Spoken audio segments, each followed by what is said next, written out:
I never thought those words would sting so much. You're not leadership material. My boss said it to my face. I'm Amanda, by the way, and that moment changed everything. Just 6 months ago, I was the diligent middle manager nobody noticed. Now, I'm about to take everything from him. Let me set the scene. It was a Monday morning, the kind that feels like a bad joke. I had just finished presenting a project proposal to my department head, Mr. Thompson. You know the type. Loud, overly confident, convinced he's the smartest guy in the room just because he wears a tie. He had been watching me closely for weeks, probably waiting for me to slip up. Spoiler alert, I never did. After my presentation, I asked him, "So what do you think?" expecting at least a little feedback. Instead, he looked me up and down, smirked, and said, "Amanda, you're not leadership material." Then he walked away like I was some annoying fly buzzing around his office. I remember standing there, dumbfounded. Was this some kind of joke? Maybe he thought I was kidding, or maybe he was just being brutally honest. Either way, I felt the cold wave of humiliation rush through me. But instead of breaking down, I felt something else. Fire. You see, in that moment, I realized 2 things. 1, I would never let anyone define my worth. 2, if he thought I wasn't cut out for leadership, I was going to prove him wrong, in a way he would never forget. I went home that night, furious but focused. I started planning.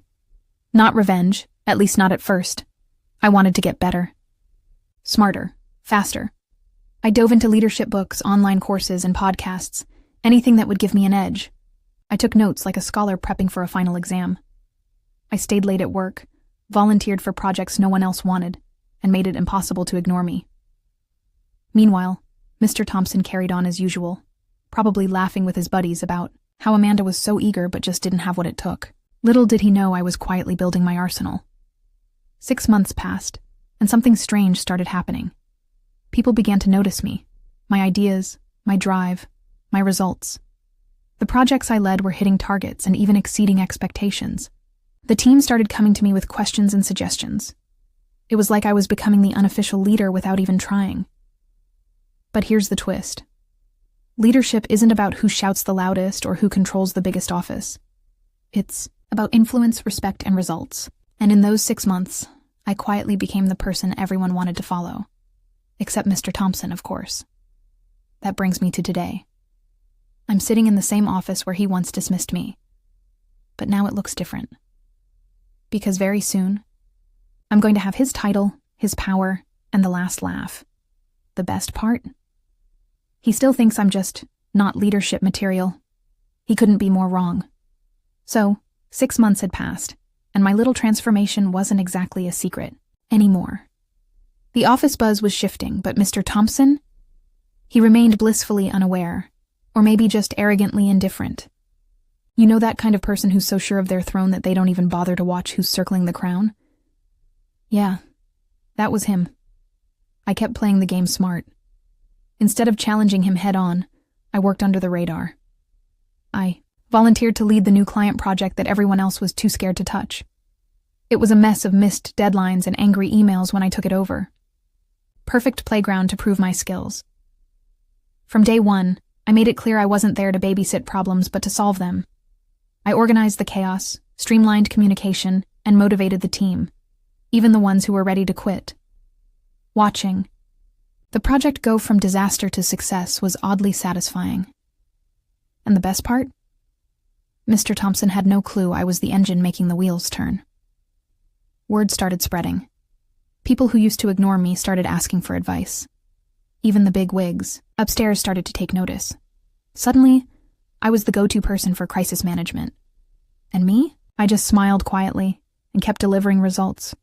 You might wonder why I didn't just confront Mr. Thompson with this newfound power. Simple. It would have been too obvious. No. I wanted the victory to be subtle, surgical, like a quiet storm that sweeps in without warning. And I was patient. The office politics, which had once felt like a cage, became my playground. I learned who to befriend, when to speak up, and when to stay silent but effective. I became indispensable without anyone realizing I was positioning myself to take over. Then came the day when the company announced a leadership reshuffle. Mr. Thompson was put under the spotlight for his performance issues, a fancy way of saying the projects he was supposed to lead were failing spectacularly. The higher-ups weren't pleased. Surprise, surprise. I was invited to a meeting to discuss potential candidates for the new leadership role. That's when the real fun began.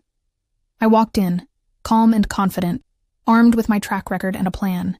No arrogance, just facts. The room listened. Questions were asked. I answered. I could almost hear Mr. Thompson's ego crumbling somewhere in the background. It was delicious. When the decision was made, I was the obvious choice. The position, the corner office, the respect, all mine. The very same people who doubted me suddenly had to answer to me and Mr. Thompson. Well, let's just say his not leadership material comment came back to haunt him in ways he never imagined. But here's the kicker. The best revenge isn't always loud. Sometimes it's the quiet moments, the small victories that build up to a perfect storm. I was ready to show him what leadership really meant. So here I was, the new boss. The irony? Mr. Thompson was now the guy who had to report to me. The same guy who told me I wasn't leadership material. I could have thrown a grand party, made a big show, but revenge, I learned, is best served cold, and with a twist. The first thing I did was not what anyone expected. No firing sprees, no public shaming. Instead, I called him into my office, that same office he once ruled like a king. He walked in, confident as ever, probably thinking he still had some leverage. Cute. I smiled and said, "Remember when you told me I wasn't leadership material?" He blinked, uncomfortable. "Well, guess who just got promoted over you?" The smirk he usually wore faltered. He opened his mouth to say something, but I cut him off. "I want you to stay on, Thompson. You'll be reporting to me. Think of it as a learning opportunity." He laughed nervously. I could see he thought I was joking. I wasn't. For weeks, I assigned him tasks no one else wanted. Deadlines tightened, responsibilities piled up. I wasn't cruel. I was strategic. I let him drown in his own mismanagement while I steered the company forward. Every time he messed up, I was there to clean the mess, but I never did it without making it clear whose team was winning now. Meanwhile, I built a culture of respect and transparency. The office was buzzing with energy. People who once doubted me now looked at me with genuine admiration. I wasn't just their boss, I was their leader. And Thompson? He was stuck trying to keep up, desperately clinging to scraps of his former power. It was like watching a lion lose its teeth. One day, I invited the whole team to a meeting. I stood in front of them and said, "Leadership isn't about titles or who talks the loudest. It's about accountability, vision, and respect, something I hope we all learn from, including those who doubted us." I glanced at Thompson, who was sitting uncomfortably in the back. His face said it all. Regret, embarrassment, and maybe a little fear. That was my final move. Not a loud announcement, not a dramatic firing. Just a quiet reminder that real leadership speaks for itself. Months later, Thompson was offered a different role, far from the leadership ladder. The company had made its decision clear.